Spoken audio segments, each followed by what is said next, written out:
Predsednik Desusa ni videl tega programa, ni slišal. On ne more vedeti, ali je to dobro ali ni dobro, kjer najboljši. In potem reče javno, ne naš član nadzornega sveta, oziroma član naše stranke v nadzornem svetu, on bo glasoval tako, ali pa izključimo iz stranke. To je človek, ki je danes na pomembni funkciji. To je zame, to druga oziroma tretja najbolj pomembna funkcija v državi. To je zunanji minister. On nas predstavlja po celem svetu. Kaj bo rekel OECD? Kje je korporativno pravo? Kje so predpisi? Kje so zakoni? Jaz mislim, da to ne pelje nikamor. Mislim, da to treba prenehati. Mislim, da treba takega ministra nemudoma interpretirati. Drugi minister reče mafijsko imenovanje. Mafijsko so imenovali. Kako mafijsko? Pa kdo je imenoval ta nadzorni svet? Naš kandidat je imenoval tako po svojem vesti, tako kot je mislil. Tako kot smo mislili mi, tisti, ki smo postavili. Nesporno je naš kandidat zastopal večino, ne vse, ampak veliko večino prebivalcev mestne občine Koper. To je nesporno. Delavci so se odločili tako, kot so se odločili. Za sabo imajo ves sindikat, za sabo imajo vse potrebne in prepotrebne sklepe. Vsi trije so se odločili enako, vsi trije delavci. Se pravi, najmanj trije stebri so absolutno za. Se pravi, vsi trije delavci, lokalna skupnost in lokalno gospodarstvo. Kajti ta eden od teh članov državnega oziroma nadzornega sveta je predstavnik tudi lokalnega gospodarstva oziroma regijskega gospodarstva. On je pač pripadnik Hidrije. To je zelo pomembno podjetje na naših krajih, oziroma za celo Slovenijo, ne samo za Primorsko. Torej, on je iz Kopra doma, se pač odločil po svoji vesti, odločil se za tega kandidata, ker je imel najboljši program. Kje je tukaj spornega? Zdaj treba pa vse kaznovati. In zdaj bodo takoj kaznovali, celo gospod Abrahamsberg od Desusa, celo on ni ubogal popolnoma našega zunanjega ministra, njegovega predsednika. Tako da verjetno bo sledila sankcija. Ni ubogal, on enostavno ni imel srca, da bi volil proti. Ni se pa upal glasovati za in se enostavno zadržal. Vete, kaj pripeljala ta politika? Glasovanje je bilo namreč 5-3, en je bil zadržan. To je zelo pomembno. Vsi trije so bili, ki so bili proti, absolutno proti, so člani stranke SD. Zdaj pa mi povejte, na kakšen način so oni prišli notri, kako je to mogoče, po katerem ključu je možno, da so trije člani SD-ja v nadzornem svetu. Po katerem ključu? Na kakšen način? Če dobro vemo, da se vse posod kadruje po nekem ključu. Ampak po ključu na nekega strokovnjaka, ki ga določi enega Desus, enega SD, se ni treba, da je njihov politični staj. Nisem rekel, zakaj mora biti SD. V tem primeru je bilo pač tako. Mi se zdaj ne gremo osebno na pač lokalni SD ali tako podobno. Jaz govorim, kako je na lokalni ravni. Zdaj pa vprašanje, kaj se vi mislite, kako boste vi povedali vsak zase, ravno kako boste vi povedali Desus, kaj se mislite in podobno. Tako da jaz govorim vedno za državno politiko, mislim, da moramo ločiti lokalno politiko od državno. Mislim, da smo to že večkrat tudi uspeli storiti in smo uspešno zapeljali marsikakšen problem.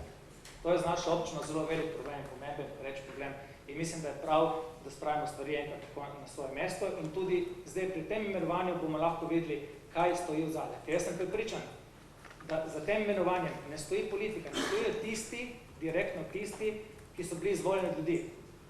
Tu je problem. Se pravi, ne stoji niti Rjavec, niti Lukšič, niti vsi ostali verjetno direktno, kaj šele predsednica vlade, a postojijo neki lobiji, ki pač tako ali drugače imajo ugrabljeno to našo državo. In v tem primeru se jasno vidi, tu je nek Jamnik, tu je nek Kuntarič in podobni.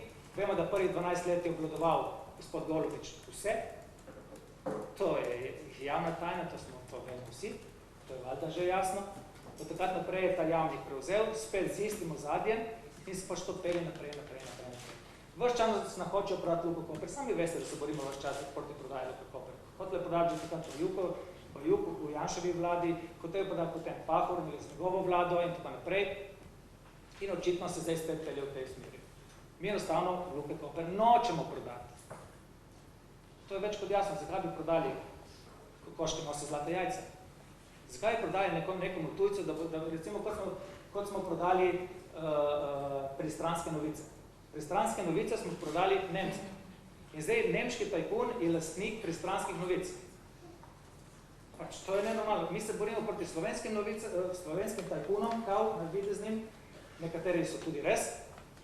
Imamo pa nemške tajkune, ki ga pa podpiramo. Bravo, nemški tajkun, pište še proti občini, pište še proti splošna plovba, pa ne mi tika. Tu sem pa jaz gospodar, nemški tajkun.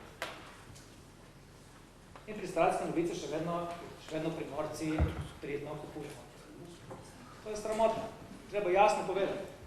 In fajn bilo tudi, kaj še napiše, da je še pristranskih novic, oziroma lastnik nemški tajkun. Tako da, marsikaj se tu dogaja, kar je sklepano s logiko. Tak vik in krik je zagnala vsa država, mediji, povezani tako ali drugače, da je tukaj očitno nekaj zelo narobe. Ta Gašper Mišič, koliko ves pozna. Si mu lahko bi rekli zame, aha, ta je obsojena, aha, ta hodi na sodišča, non-stop, aha, ta je več tam, kot v svoji pisarni. Kaj Gašper Mišič je obsojen? Ma kakve postopke? Kaj je narobe s tem človekom? Kot podjetnik je bil red. Nikome ništa. On je kot samoraj. Jaz, hvala Bogu, jaz sem pač uspešen, mislim, da sem uspešen, moj oče bil zelo uspešen, on bil samorastnik, ki je začel izničiti, jaz sem ponosil mojega očeta in sem vedno pohvalil. Meni je bilo dosti lažje v življenju nadaljevati to tradicijo. Gašper Mišič je samorastnik kot moj oče. On je iznič naredil to, kar je naredil. In ima kaj za pokazati. Verjemite mi, ima kaj za pokazati. Pa je tačno drugače. In res je težek, ne moreš na njega, ne moreš mu ukazovati, kaj takega, ampak posluša argumente. Je pač drugačen tip od drugih. Noben pa ne moreš, da je nesposoben. Je poseben človek. Noben ne moreš, da je nesposoben. Ali pa da krade in laže. Ker nimamo nobenih dokazov. Stavno ni za nobeno stvar obsojen. Lahko rečete za mene. Čeprav, jaz sem prepričan, da bo prišla resnica na dan, na koncu. Ampak okej, lahko rečete, vsaj hodim na sodišče, pa me obremenjuje. Njega še do zdaj niso. Ne dvomim, da ga bojo zdaj naprej. Ampak do zdaj ga niso. Zdaj mi povejte, on je postal podžupan občine Piran. Bil uspešen podžupan občine Piran. Postal je koordinator vseh naš županov. Vseh županov Južne Primorske, vključno z Mirjem Kostanjevice, pa je 8+1, 9 županov. Bil je zelo uspešen, zelo prodoren, rihtal sestanke, tako drugače, ministre, državne sekretarje podobno. In to je Janševi vladi, desni vladi. Desni vladi. Kaj je postal naprej? Potem je postal koordinator vseh južnoprimorskih županov, vključno z Notranjskimi, se pravi 17 županov. In tudi uspešno delal. Potem je poslal poslanec državnega zbora. Predlagal je zakone, sprejemajo zakone. In to za nas. V imenu vseh nas. Ne samo na gospodarskem področju, ampak na vseh področjih. Zato je bil dober. Še vedno nič. Potem je postal ta isti človek, državni sekretar na Ministrstvu za gospodarstvo. Še vedno nič. Postal je državni sekretar pri predsednici vlade za velike infrastrukturne projekte, bla, bla, bla, ne vem, kaj že vse ne. Še vedno nič. Delo je uspešen, delo je Paloma, Uni, Cimos, levo, desno, gor, dol, še vedno nič. Prijavil se je za kandidata za predsednika Luke Koper. Bam, dum, bam, bam, in smo se ponovila zadeva izpred 10 let. Ko so gospoda Popoviča, ker je postal kar naenkrat nepričakovano župan mestne občine Koper, rdeče drnjave takrat, so ga napadli vsi hišne preiskave, pripor in podobno. Jaz sem rekel Mišiču, hle, boš videl. Šel pa prišel do pripora. Rekel, ma ni šans, kaj meni, jaz, nekaj dobro, pol pa meni. Nedvomno bo nekaj prišel. Naslednji dan, ko bi imenovan so pri na občini. Na občino so prišli in prišli so seveda tudi ok, lahko bi prišli tam drugam. Moja pisarna, vsi dobro veste, malo se dobro pri meni, da moja pisarna prazna, moja pisarna ima enega samega lista. Moja pisarni ni papir, ga ni, ne obstaja. Ga ni prazna miza in obstaja računalnik, ker je tam zato, da ne bo rekli tujci, pač da nima računalnika. Jaz ga nisem še prižgal. To vsi dobro vemo, jaz ga nisem prižgal. Vsakokrat pridejo, vzemljajo mi računalnik, naredijo hišno preiskavo, zalepijo vsa vrata in lahko veste, kaj iščejo. Če je to resna preiskava, kaj govorili me, kaj se nisem nor, se vem, da lahko prej vsak dan. Se jaz lahko vprašam, če kaj je hišna, ni hišna, ok, potem bomo delali, da se pripravim, ali bom pil kavo z njimi co dan, ali bomo delali. Smo ne vedeli, pa vem, ko se oblečem. To so smešne stvari, to, kar se je zdaj zgodilo, to morate mediji, to morate obsojati. Ljudje, to morate obsojati, to moramo obsojati. Pustimo človeku, da pokaže, kaj zna. Se lahko ne zna. On je sam povedal, da ne zahteva nobene upravnine, da zdaj se to ne zgodilo. On je rekel, ne, jaz bom delal brez nobene upravnine. Lahko me podpišete, kadar hočete. In to ne krivdo.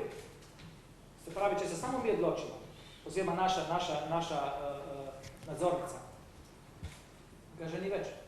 Če se odloči delavci, imajo 3 glasove, ga že itak ni več. Kakšen strah je? Samo en stvar je strah.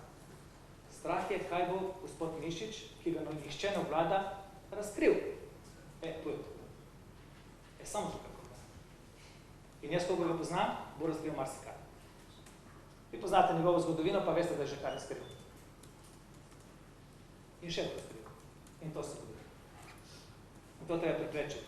Ne smemo dovoliti, da NLK Koper slovenska, gospodarsko-politična ekipa, elita iz ozadja dokončno odzame. Hvala. Hvala lepa. Hvala lepa, gospod župan, za uvodno besedo.